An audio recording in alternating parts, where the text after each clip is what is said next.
কলকাতার মধ্যে এরকম একটা জায়গা থাকা তো অবশ্যই দরকার, এমন একটা মার্কেট যেখানে আপনারা একই জায়গায় একই এরিয়ার মধ্যে সব কিছু খুঁজে পাবেন।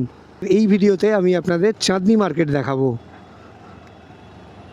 তার আগে এখান থেকেই রাস্তার সাইডগুলো একটু খেয়াল করুন আর বোঝার চেষ্টা করুন যে আমি কি দেখাতে চাইছি বা কি বোঝাতে চাইছি।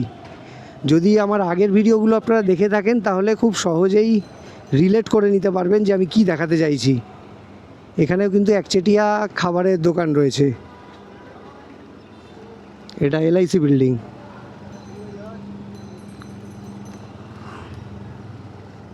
তো মোটামুটি এটাই হলো চাঁদনি মার্কেট। আমি জাস্ট এখান থেকে দেখাচ্ছি যে চাঁদনি মার্কেটে এলে আপনারা কি পাবেন আর কি পাবেন না। অ্যাকচুয়ালি সবই পাবেন।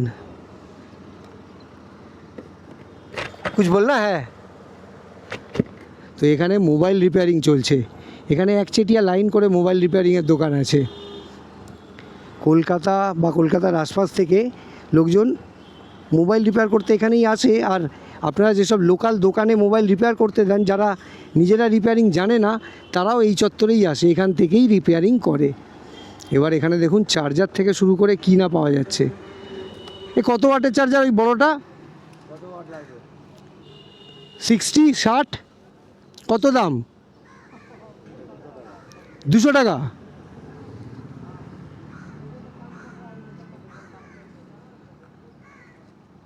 রাখো দেখছি। আর এখানে সব টাইপ সি, টাইপ এ, বি সব রকমের কেবিল আছে। যদিও এখন সকাল সবে 10টা বাজছে বলে মার্কেট ঠিকমতো জমে ওঠেনি। যত বেলা হবে মার্কেট তত জমে উঠবে। এই দোকানগুলো খুলে ফেলেছে আর সেই একই রাস্তার ওপরেই দোকান। এবার রাস্তার ওপর দোকান কি ফুটপাতের ওপর, সেই নিয়ে আমি বিশেষ কিছু বলতে চাই না। আপনারাই আপনাদের মতামত কমেন্টে বলবেন যে এই সব দোকানগুলো এখনও বন্ধ আছে, এগুলো খুলবে আর রাস্তার ওপরেই বসে এরা বিক্রি করবে, মানে চেয়ার বা টুল রাস্তার ওপরেই পেতে নেবে। তো এখানে সব রকমেরই জিনিস পাওয়া যায়, এই ব্যাগ থেকে শুরু করে আর ইলেকট্রনিক্সের জিনিস। এদিকে দেখতে পাচ্ছেন ইলেকট্রনিক্সের জিনিস রয়েছে, স্পিকার, সিডি প্লেয়ার, যদি এখন সিডি প্লেয়ারের জমানা নেই। এই যে দোকানগুলো সব এখন প্যাক করা রয়েছে। তো যাই হোক, যেটা বলছিলাম, ওই ফুটপাতের ওপর দোকান বা রাস্তার ওপর দোকান সম্বন্ধে আপনাদের মতামত আপনারা দিতেই পারেন। তবে আমি বলবো যে কলকাতার মধ্যে এরকম একটা জায়গা থাকা তো অবশ্যই দরকার, এমন একটা মার্কেট যেখানে আপনারা একই জায়গায় একই এরিয়ার মধ্যে সব কিছু খুঁজে পাবেন, মানে নিত্য প্রয়োজনের জিনিস থেকে শুরু করে ইলেকট্রনিক্সের জিনিস পর্যন্ত সবই পাবেন। এরকম জায়গা থাকা অবশ্যই দরকার। তবে প্রশ্নটা হচ্ছে যে মানুষের যাতায়াতের জায়গাটা তাহলে কোথা দিয়ে থাকবে।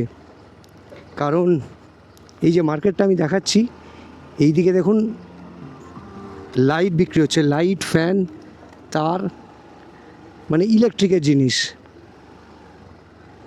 আর পাশেই গাড়ি পার্ক করা রয়েছে। রাস্তা এখানটা খোলা, কোনো কাজ হয়েছে। তো সেই কথাটা আরেকবার বলবো যে যেহেতু এখন খুব সকাল সকাল 10টা বাজে, তাই এই মার্কেটের আসল চেহারাটা আমি আপনাদের দেখাতে পাচ্ছি না। দোকানগুলো কেমন কি পজিশানে রয়েছে সেটা তো দেখালাম। তবে আরেকটু বেলা বাড়ার সঙ্গে সঙ্গে বা সন্ধ্যের পর এই জায়গাটা যে কি পরিমাণ ভিড়ে ঠেসে যায়, এখন মার্কেটের এরকম চেহারা দেখে আপনারা একটু আন্দাজ করতে পারবেন না। এখান দিয়ে হাঁটা দুষ্কর হয়ে যায়। এর মধ্যে দিয়েই ভ্যান যায়, হাতে টানা রিক্সা যায়, এর মধ্যে টেম্পো পর্যন্ত ঢুকে যায়। তো বলতে গেলে লোকের গায়ে ধাক্কা দিয়ে দিয়েই এই জায়গাটা পাস করতে হয়, এর মধ্যে দিয়ে যেতে হয়। তবে হ্যাঁ, এরকম একটা জায়গা থাকা দরকার আছে। লোকজনের যাতায়াতের রাস্তা বন্ধ করে নাই হোক, কিন্তু একটা ছোট্ট এরিয়ার মধ্যে আপনারা সব কিছু কিনতে পারবেন, ইভেন দাম দরও করতে পারবেন। যদিও দাম দর খুব সাবধানে করতে হয়, কারণ এরা দাম বলার মাস্টার। এখানে প্যান্ট, টি শার্ট সবই বিক্রি হচ্ছে। তো এখানে খুব বুঝে শুনে দাম করতে হয়। দাদা একটু সামনে দেখুন।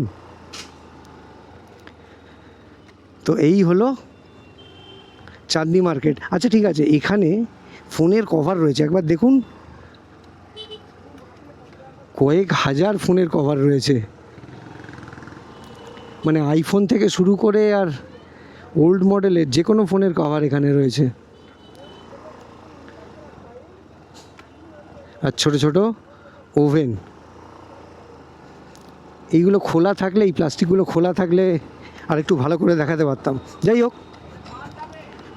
তো কলকাতার এই অংশটা আমি আপনাদের সাথে শেয়ার করলাম। আর ভিডিও বা আমার প্রেজেন্টেশন সম্বন্ধে যদি আপনাদের কোনো মতামত থাকে তাহলে কমেন্টের দরজা খোলা আছে, মনের মতো করে কমেন্ট লিখতে পারেন। তো চলুন, আজকের আমার এই ভিডিও, এই ব্লগ আমি এখানেই শেষ করব। তার আগে একবার সেই কথাটা বলে নিই, যেটা প্রত্যেক ভিডিও শেষে বলি, যে আমার ভিডিও, আমার চেষ্টা যদি আপনাদের ভালো লাগে তাহলে আমার চ্যানেলটাকে সাবস্ক্রাইব আর আমার ভিডিওটাকে লাইক আর শেয়ার করে দেবেন। আবার এরকমই কোনো ভিডিওতে কলকাতার অন্য কোনো অংশে দেখা হবে, কথা হবে। ভালো থাকবেন, টাটা।